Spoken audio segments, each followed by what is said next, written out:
নমস্কার বন্ধুরা, welcome back to my channel Champa রান্নাঘর।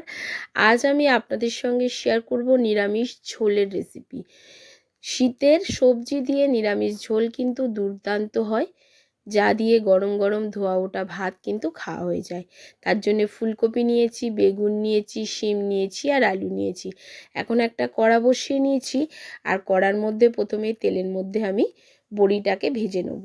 নিরামিষ দিনে এই রকম নিরামিষ সবজির ঝোল যদি আপনারা বাড়িতে বানিয়ে খান বন্ধুরা, খেতে ভীষণই টেস্টি লাগে। একটা স্পেশাল মশলা দিয়ে আপনাদেরকে তৈরি করে দেখাবো। বড়িগুলো ভেজে নেওয়ার পরে আমি বেগুনগুলোকে ভেজে নিচ্ছি। বেগুনগুলো তেলের মধ্যে দিয়ে একটু লালচে করে ভাজতে হবে। লবণ আর হলুদ দিয়ে হাই ফ্লেমে ভাজতে হবে, নাহলে কিন্তু বেগুনগুলো গলে যায়। তার জন্য দিয়ে দিচ্ছি পরিমাণ মতো লবণ আর একটু হলুদ দিয়ে বেগুনগুলোকে হালকা নাড়াচাড়া করে লালচে রং ধরিয়ে আমি ভেজে নেব। প্লিজ বন্ধুরা, প্রথম থেকে শেষ পর্যন্ত ভিডিওটি দেখবেন। ভিডিওটি কিন্তু বেশ ইন্টারেস্টিং।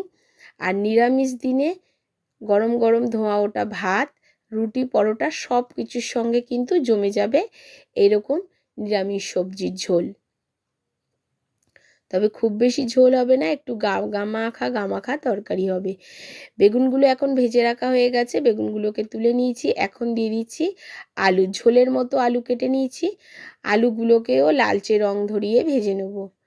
আর বন্ধুরা, আমি দুদিন শরীর খারাপ ছিল ভীষণ, আমি ভিডিও দিতে পারিনি। প্লিজ বন্ধুরা, আজকের ভিডিওটা অবশ্যই দেখবেন, মন দিয়ে দেখবেন, প্রথম থেকে শেষ পর্যন্ত দেখবেন কিভাবে নিরামিষ সবজির ঝোলটা আমি বানিয়েছি, কি পদ্ধতিতে।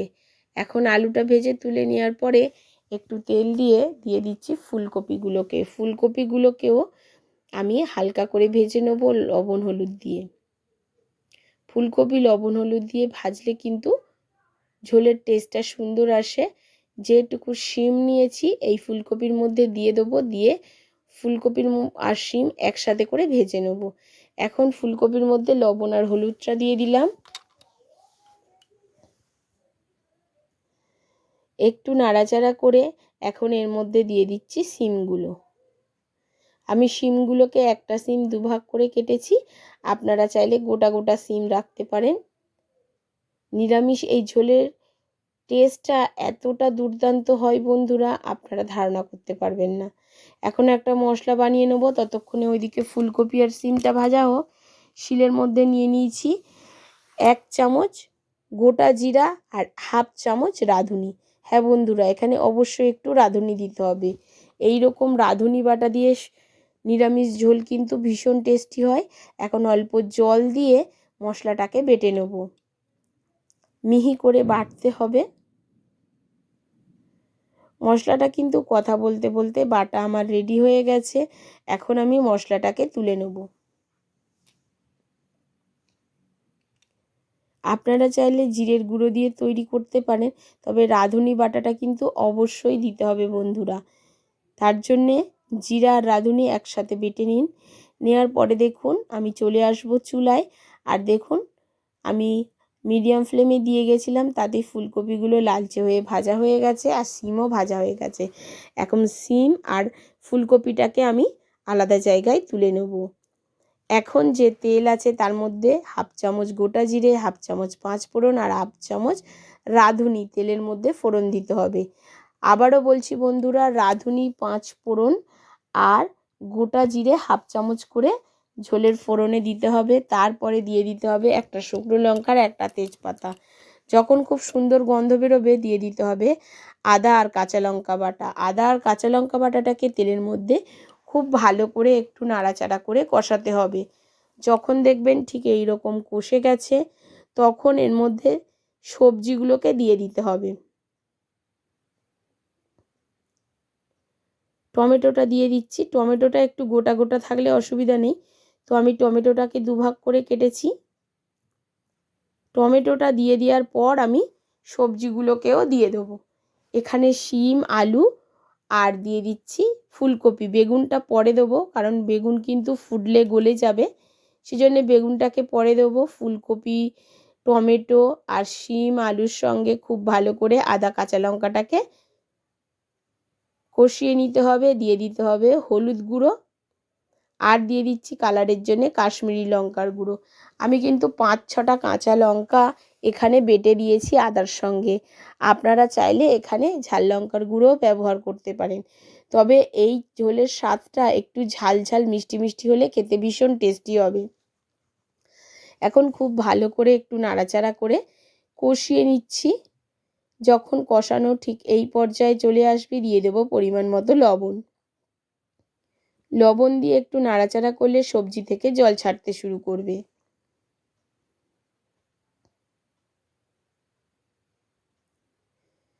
সবজিটা কষানোর পর যখন ঠিক এইরকম তেল ছাড়তে শুরু করবে, তখন এর মধ্যে দিয়ে দিতে হবে পর্যাপ্ত পরিমাণে জল।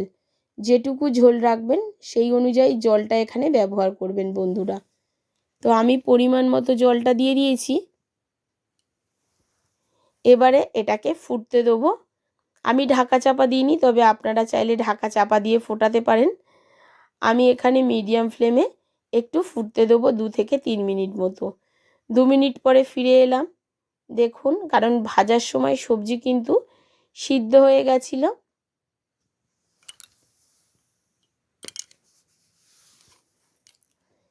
দু একটা আলু একটু ভেঙে দিচ্ছি, তাতে ঝোলটা একটু ঘন হবে। এবারে এর মধ্যে দিয়ে দেবো ভেজে রাখা বেগুনগুলো আর বড়িগুলো। বেগুনটা কিন্তু বন্ধুরা এই পর্যায়ে দিতে হবে, আগে থেকে দিলে কিন্তু বেগুনটা গলে যাবে। ভেজে রাখা বেগুনগুলো দিয়ে দেওয়ার পরে দিয়ে দিচ্ছি বড়িগুলো।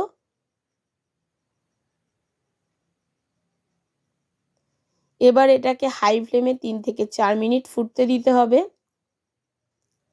যখন ঠিক এইরকম ফুটতে শুরু করবে, তখন এর মধ্যে দিয়ে দিতে হবে বেটে রাখা রাঁধুনি আর গোটা জিরা।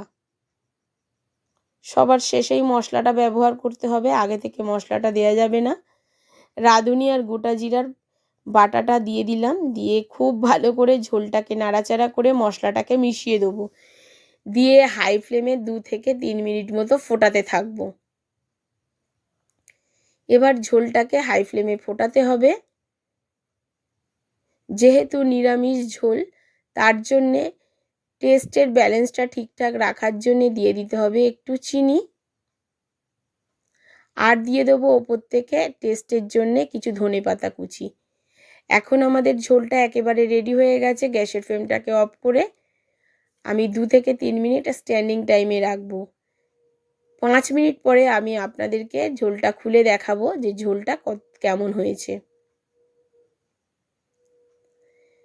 দেখুন বন্ধুরা, গ্যাসের ফ্লেমটাকে অফ করে দিয়েছি, আর দেখুন ঝোলের কালারটা দেখুন, স্ট্রাকচারটা দেখুন কতটা সুন্দর হয়েছে। আশা করি আমার আজকের এই নিরামিষ ঝোলের রেসিপি আপনাদের ভালো লেগেছে। যদি ভালো লাগে অবশ্যই